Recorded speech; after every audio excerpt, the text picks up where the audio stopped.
What's up, my boys? It's my boys and my squirrels. If you can hear me, do me a favor, put a one in the chat. I got no idea. I got no WhatsApp.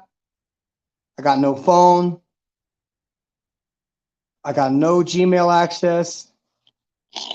I've been put in Facebook jail. What are we talking about? Oh, little puppy dogs. So, okay, I wanted to talk about actors, but if you can't hear me, it's just not going to be very helpful. So let's talk about it. Actors. Actors. World is the stage and everybody's in the cast. Every single person is in the cast. Even you. You don't fucking know it. You don't realize it, but you're on a stage with 7 billion actors.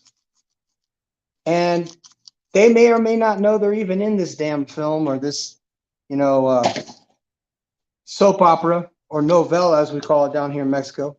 Your own personal miniseries on Netflix. You're in it. You're in it right now. Anyway, I have no access to WhatsApp. I don't know anybody's phone numbers. Cannot log into Gmail. So it's a pretty a non-communicative day. But it's Mother's Day here. So let's talk about Mother's Day. Dia de Madre. Last year we did a party for the mothers at the park. And the whole neighborhood showed up. And it was great. While we were there, we got this big old presentation. Like, here is the Firefighters Without Borders. Look at these guys. They're so nice and so handsome and so strong. And this is when I had that Colombian firefighter here. And we had a fire not far away. It literally exploded out of the ground. I'm at this festival for these parents or these mothers. Is Mother's Day. And they got music and all this stuff. And then all of a sudden I hear, there in the distance, I see an explosion pop. It literally popped out of the ground. From out of the ground, this thing jumped 20-something feet. Fire. It jumped up.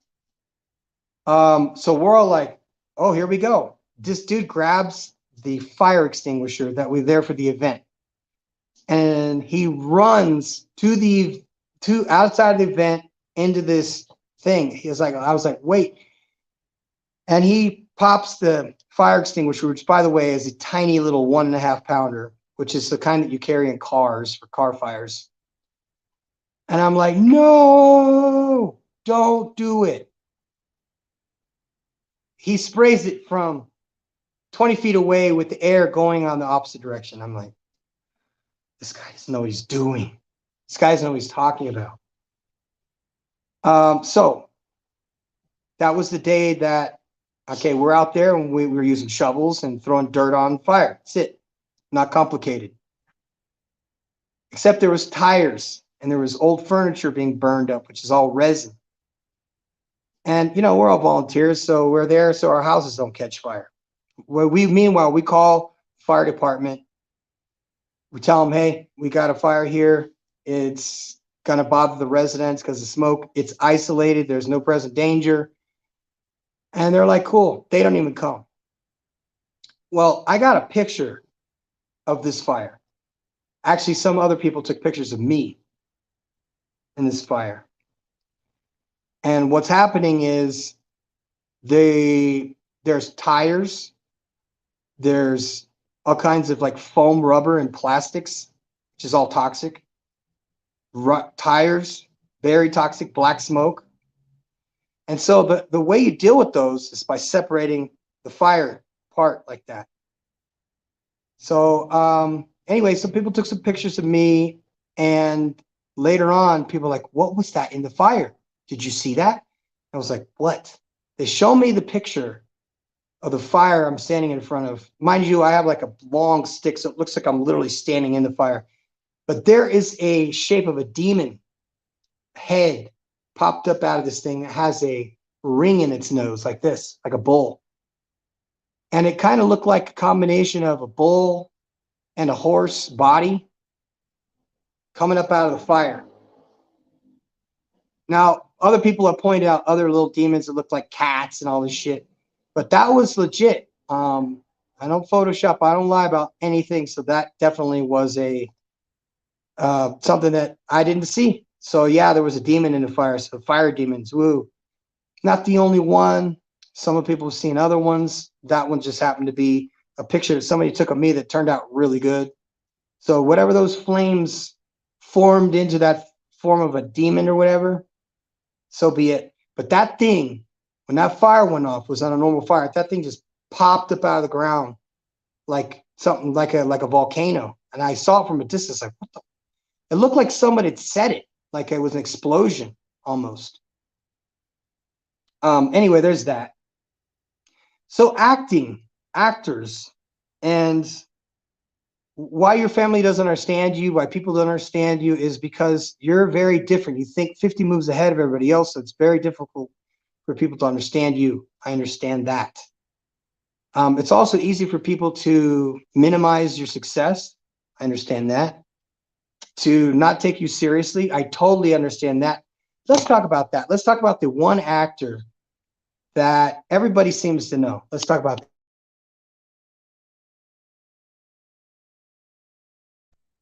The one actor people seem to know is the chronic liar. That is a person who just lies all the time. Doesn't matter what it is and what it's about, this person lies. And that makes that person untrustworthy, obviously. But it also takes it a step further where people don't take that person seriously. Okay.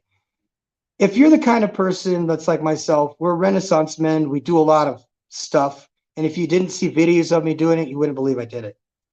So these are the kind of things that, like I say, when people identify that person as a dreamer, they're going to negate all of your efforts. That's not good.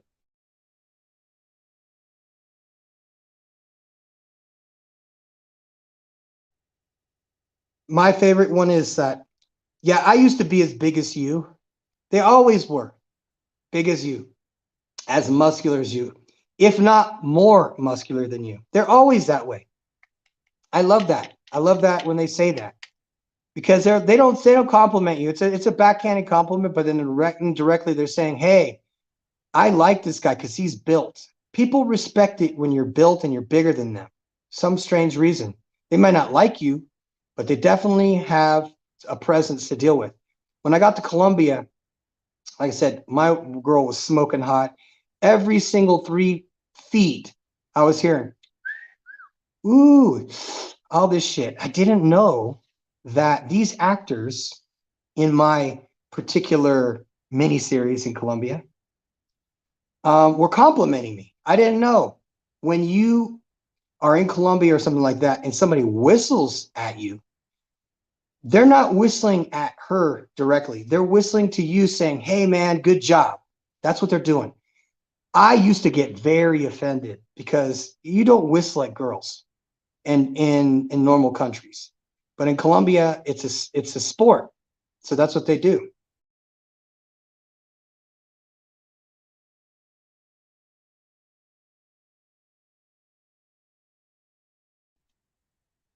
So y'all see I got no phone. It's hopeless. Nothing. There's nothing there. Nothing to be seen. Why does that look so weird? Why does that look like I'm in an eyeball? You guys write to me in the comments. I cannot write back. I'm just going to tell you guys.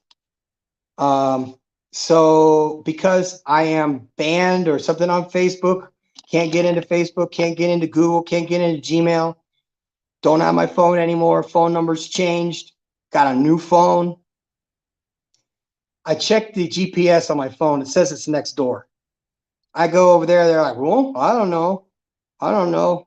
I said, I dropped my phone. I'm looking at the steps on the map. Okay. I somehow lost my phone from the time I walked across the street to over there. It fell out of my pocket.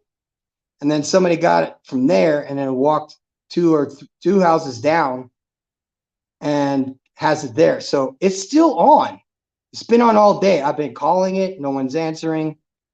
But that's just the way it is. What is going on here, you guys? So I got two guys in the chat. I don't know who it is, but I want to say hi to you. So say anything whatsoever. Say anything in the chat. I just want to salute you. That's all. My old lady, she don't have a clue. My phone stopped working.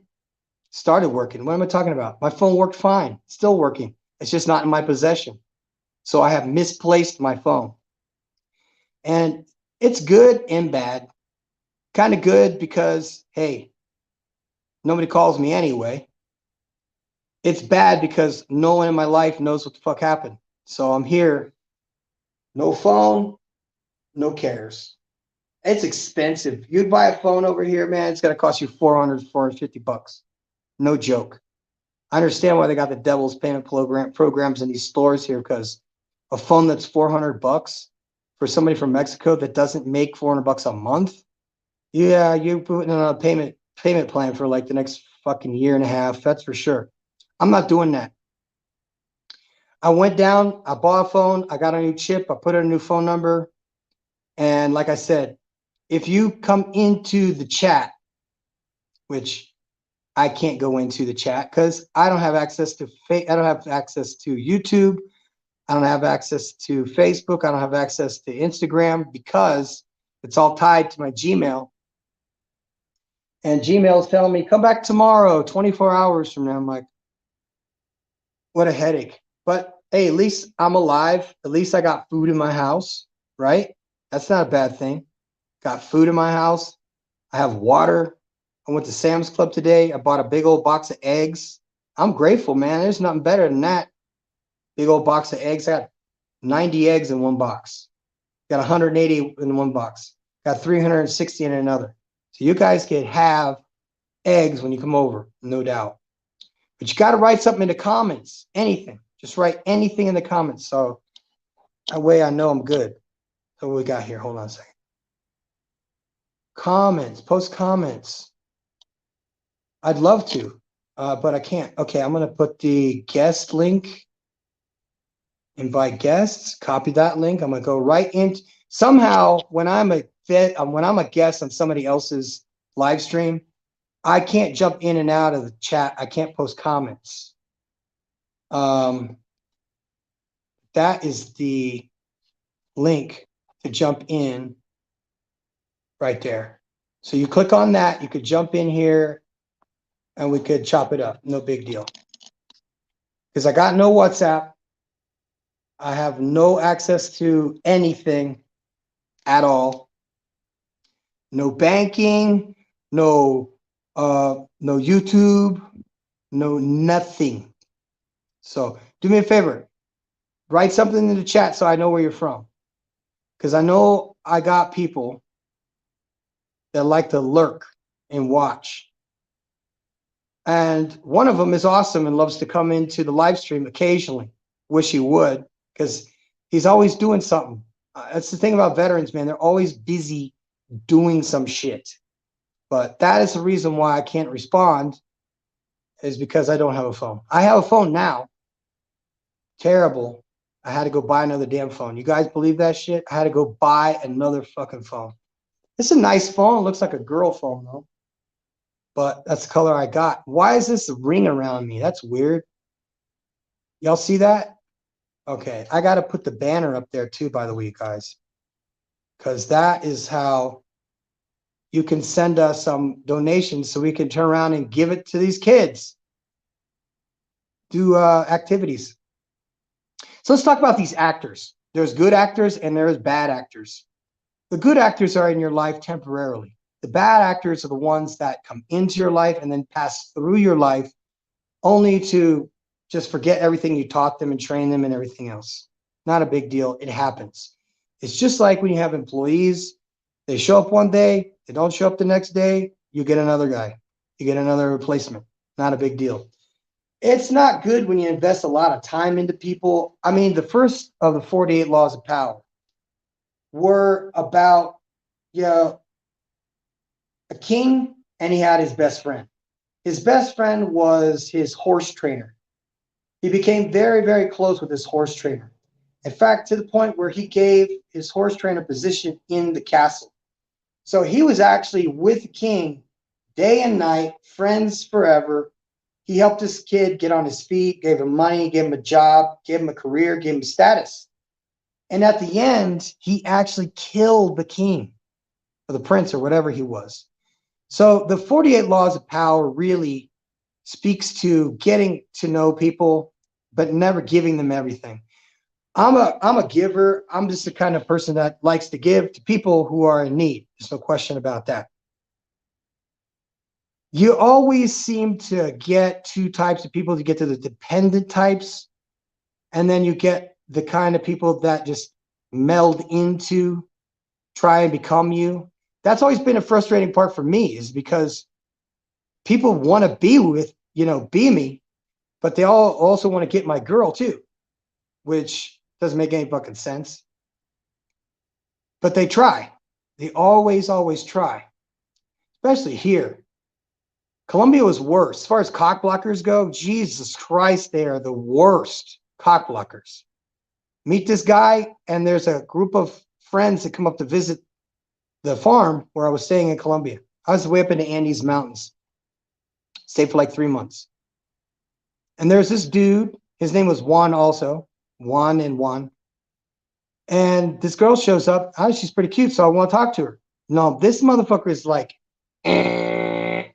cock blocked. He's like, put his arm around her and shit, walks away from me. I'm having a conversation with this girl. I'm just getting to know her. I'm not like hitting on her or anything. But he has the same taste of women as me, so he's a cock blocker. And this guy literally, okay, first thing he does, we're all salsa dancing. And of all the people salsa dancing, he comments to me. I know how to salsa dance. I'm not some fucking idiot. I know how to dance. And I'm doing the turns and all this shit. And he's like, ah, ha, ha, looks like two chicks dancing. And I'm like, this motherfucker's trying me. He really is. And so that was once. Second time, well, he was trying to get this girl that I was talking to. The third time was on Christmas Day or Christmas Eve. See, in Colombia, they basically all night long party. And they play music and dance and eat and drink and all this stuff. And that's what they do in Colombia. And they invite their friends. And it's a very interesting sphere, because there's always these circles of people. And you don't go, you see, Colombia is weird, because if there's a girl you like, that group has to call you over for you to get in that group, for you even to talk to that girl. Because it's not, it's like a force field around them. Can't even talk to them. It's like, whoa, whoa, whoa, whoa, whoa, whoa, whoa. You're outside the force field. You can't even get in there. Forget it. That's how you get to know people. See, people think that, oh, you can just come down here and throw that blue passport down and there's legs spread. Wrong. There is work required. There is work required if you want a quality woman. Any dickhead can get a hoe. Any dickhead can go fucking hire somebody. God, you guys, man, you just take the easy road on everything. I'm telling you, you could bench 315, but you got to bench 135 every day until it becomes so easy, it's like paper lifting it up. But if you don't want to lift, and if you don't want to practice, don't expect those big lifts. Same thing goes for meeting these foreign girls. You got to put the work in. You got to meet them. You got to get to know them. You got to process the information that's given to you so you know how to respond. Because coming right out of the box, let's say you're an American, a lot of these guys like to brag about stuff. My brother was a DJ. He's in the country for 1 week. He's like, you don't know me? You should know me because I'm a DJ. Look, I'll even show you on Instagram how famous I am. These fucking people can't read. They don't understand what he's saying. And they don't give a shit. They don't care. 30,000 people or 3,000 people or 3 people, they just don't give a fuck about your possessions, about what you do. None of that stuff matters. It's the same in Eastern Europe. If you brag, it's actually very, very unattractive. It's socially unattractive, as they say. So in the event you go to Eastern Europe and you start wearing baller watches and talk about, back in the States, I got a Ferrari and all this dumb stuff. They don't care about this stuff. They don't care about it. They don't care about possessions. They don't want you to talk about money because they don't have any. They don't want to talk about your vacations because they don't go on any. They don't even have a passport. And you're sitting here talking about how awesome you are and how great you are and how great you got it. That shit is not cool in Latin America. You're going to have to put the work in if you're going to try and get somebody. You got to put the work in. So let me just X this shit out. So there's that. There's that. How much time you want to spend on people that are NPCs? Like out of this frame of your vision, where they are right now does not exist. Outside of the frame of this conversation that we are having right now, you are in another realm. You don't exist in this realm with me. So attachment in Buddhism, for example, is a big problem for Buddhists because attachment to them means future pain or future resentment. And I fully understand that when for example, if I'm not around my girl, what's she doing? Not answering, whatever. There's that element of anxiety or not knowing that dudes have that causes that small space that you live in that novella area where you've got actors and you have cameras and you have mic booms. Everything is there. Everything's there. But all the actors that aren't in your episode are not. So they're elsewhere. How does that help you? Well, knowing that means that, let's say they step out of the frame, frozen in time. They have no storyline. Nothing is going on where they are. Nothing is existing where they are. Outside of the frame of this camera or on this TV, outside of the frame angle, you see, I can't see anything. See on this side, nothing there. It does not exist outside of this realm. That is the same as you. So all you guys that are always paranoid and worried about your girl, go ahead. They're going to do exactly whatever the fuck they want to do with or without you. If they love you, they're not going to do it. And if they don't respect you, they are. Simple as that. When a woman stops respecting you, it's over. You might as well go to the gym. You can't argue your way back into a girl loving you. They don't love you anyway. And there's another thing. You should not be loving hoes. I know you want to bang them and stuff, and you think that's everything, but it's not. You'll find soon enough that sex and women are just an after effect of you living better. Think about it. You're a bum or you're a low worker working on the construction site. You're covered in paint and tar and dirt and filth, and you're on the bus. And let's say there's a pretty girl across from you. She smells you. She is not going to take the time to get to know you. So for you to look at yourself realistically and go, this is not the status of a girl that I'd want. Because a lot of you guys do. You go for girls at your level that you think or you feel on the inside. When I compare myself to other people, usually I compare my outsides to other people's outsides. That's because we're visual creatures. That's what we do. However, the danger comes is when you compare your insides to their outsides. You're insecure. You don't have money to flexibility to do what you want. And that makes you feel bad. But this person on the outside is wearing Gucci, Pucci, whatever, Ferrucci, Louis Vuitton, and you're not. You're in dirty ass work boots and dirty ass coveralls on a public bus, going home to shower off, to go nowhere, to not meet girls, to not meet people who are of higher economic level than you are, status wise, that could do you a lot of good. So I'm leaving this up to you guys. When I get outside this frame, I no longer exist. I no longer affect your life. I want you to take relationships, family members, and people from work or people who affect you in this way and think of them as being outside the frame.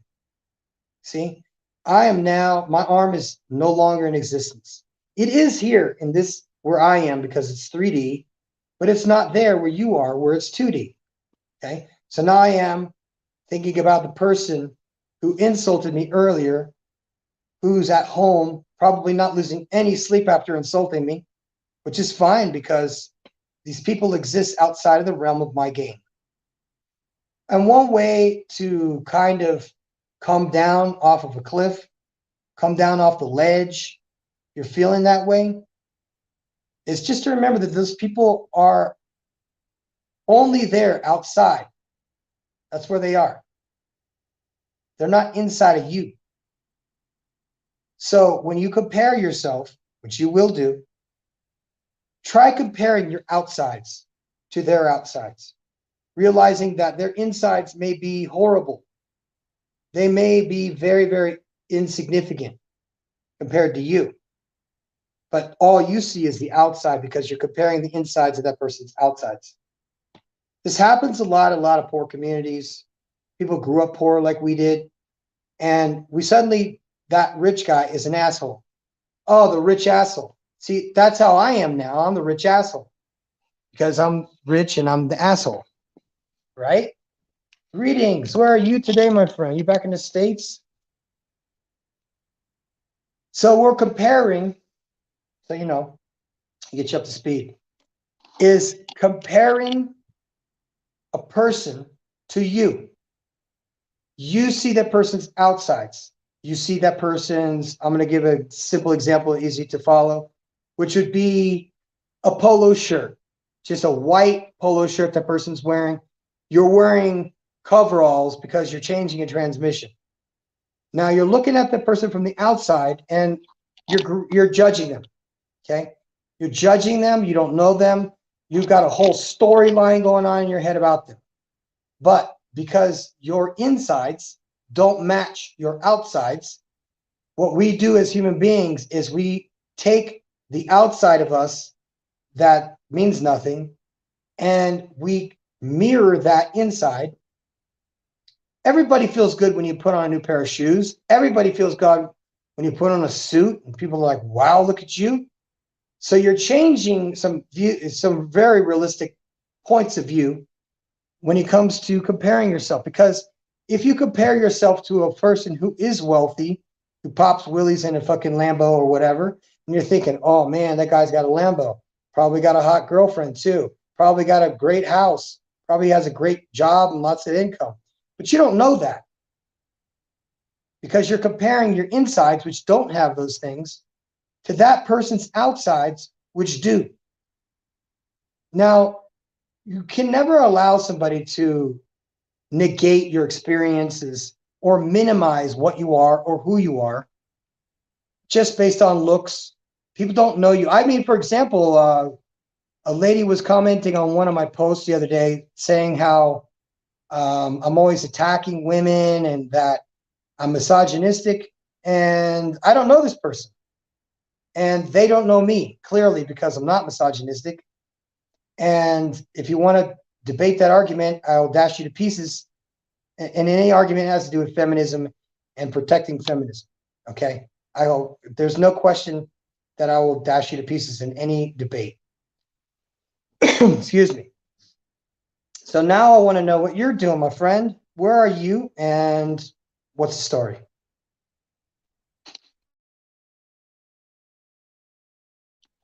Tell me where you are. I knew we were going back to the States. I knew you had some things to tie up there. And I think you were in Laos, and I think you were in Saigon. No, not Saigon. Come on, man, fill me in. You were in Bangkok, Thailand. Then you went to Vietnam. I know that. But after Vietnam, you went to the States, I think, and I think that was the last I heard from you. But I do got a good project. If you guys are not following along, he was in Cambodia. Yes, with his Cambodian lover girl. I love that. Sweetie pie. Imagine. You know what's so nice about Asian ladies compared to Latinas or Americans? They just are so sweet and so caring. I mean, even I was with a girl from Thailand when I was in Germany for a little while. Yes, you were in Cambodia, not Vietnam. Okay, sorry, I didn't mean to make that mistake. Okay, I knew a girl from Bangkok who was living in Germany. She was married to an American guy, a GI guy. He died. She stayed in Germany. Cool. Okay, currently in Indiana. You know, I had a friend. He had a girlfriend named Deanna. And anytime, see, he got this new girlfriend, he stopped coming around. So anytime the guys ask, hey, where's Charles at? Oh, he's in Indiana. That was the joke. Indiana. Get it? So I have two new recruits, and I have two new recruits that left. Two recruits that went, oh, excuse me, three actually. One went to Texas. So now he's in Houston. God bless him. He got the job working at the fire department. God bless him. As a captain, a very, very, very, very good captain at that. The other two were noobs. All of them, you know, new recruits, wet behind the ears, jitterbugs with sweet tooth. And they went off to another town, which is about a half an hour from here, Magic Town. Now, here's where things went sideways. Okay. One of the guys doesn't have a high school diploma. So I say, okay, you don't have a high school diploma, but you're going to need it. I'm going to see if I can get the fire department to give you a waiver so you enroll into high school classes to get your GED or whatever you do. I don't know. It's a different game here. Apparently, you can get all 4 years of high school in 3 months here. I mean, that makes sense for a guy like me. I can absorb all 4 years of 4 years of the shit I was taught in high school in 4 months easily. Because it was all that memorization game that the Rockefellers invented for us. Remember that? Well, that's what it is. Okay, so the two guys, let me back up a bit. I have one guy that went to one station. He's a firefighter now. It has been 3 years. Okay, he is good. Second one was the major's son. He went to the other fire academy at the main central. He became one like 2 months ago. So he's sworn in. He's good to go. Third guy got sick, as in like contagion sick. So he can't do anything. I don't know what happened there, but he's not going to be doing any fire service or any public service for that matter because of this. It's not serious, but you know, you just can't. It's one of those things. Then his boy trained with me for 4 months, and he had his appointment last week at the fire station. Now, just so you guys know, these interviews at fire departments in the U.S., for example, if you go for an interview at the fire department, what you're going to do is you're going to be walking in dressed in a suit and a tie. Always wear gray or wear blue. Wear a red tie. Don't wear anything crazy tie. They're not interested in your tacky tie selections. You do not wear a black suit. Black suit is for one thing, funerals, or for two things. If you're a chauffeur on a limousine, that would be you. But for the most part, men don't buy black suits, smoking jackets, or anything like that. Black jackets are not made for interviews, period. They're not made for business unless that business of yours is a funeral. You're a funeral director. So what does it say here? Am I coming to Cambodia next time I'm there? I would love that. I would love that. Let me tell you what I'm doing right at the moment. I'm doing a chassis swap on a 1969 Chevrolet chicken bus. I'm right now. I mean, I put penetrating oil on the body mounts to take it out. So that's our project. And I don't know how long it's going to take. It's not going to take me long, but it might take the electrician long. It might take the forklift operator a while to get here. So you see, I have all these aspirations to go elsewhere immediately which I would love to do immediately. But I have obligations at the moment that keep me from literally going anywhere. That's what I want to do. I want to get going. I have to start traveling. I just cut my expenses by a lot. And I'm handing the keys to this school over to the master. So he's going to be handling this. I'm going to be moving on to Guatemala shortly. So that's that. I got this big bus I got to finish. And I got to take all 5 of these dogs with me. What do you say, little dog? So that would be nice. I'd like to come to Cambodia. I don't know. What's the best time to go? Christmas time is always good because they don't celebrate Christmas. Yeah, do that. Next time you're about to go, you tell me so I can hop on the same flight. Would be nice. Well, it is 11:30 and I got tacos calling me, guys. So I got to get going. It's always been a pleasure. I got no access to YouTube, no access to Facebook, no access to anything right now, including Gmail. I have my phone number written down. That's where I'm at. I'll see you guys later, and I'm out.